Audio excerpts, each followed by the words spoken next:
Tudod, a tested így üzen neked.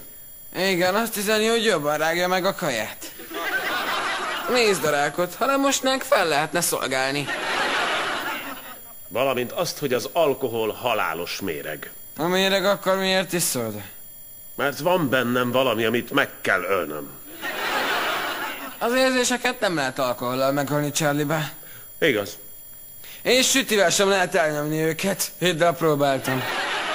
Ebben biztos vagyok. Ha ilyesmiről szeretnél beszélni, fordulj nyugodtan hozzá! Kösz a tippet. Mintha az agyamat helyném ki.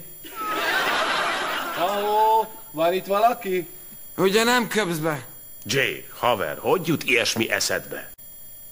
Hey, mi folyik itt?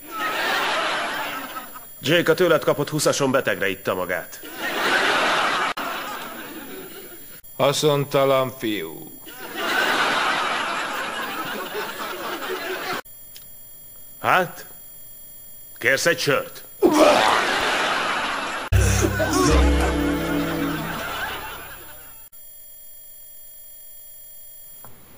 Soha többé. De ahogy mondod. Tudjátok, mi a baj? A nők, a piálás. Miattam azt hiszitek, hogy mindez könnyű. De fogalmatok sincs róla, mennyi munkát fektettem abba, hogy ilyen mázlista, részeges kurvapecér legyen belőlem, mint amilyen vagyok. Charlie? Tudod, kisfiam, ha nem áramoztak volna bénára ma este a sokkolóval, rendkívül komoly beszélgetésem lenne most veled.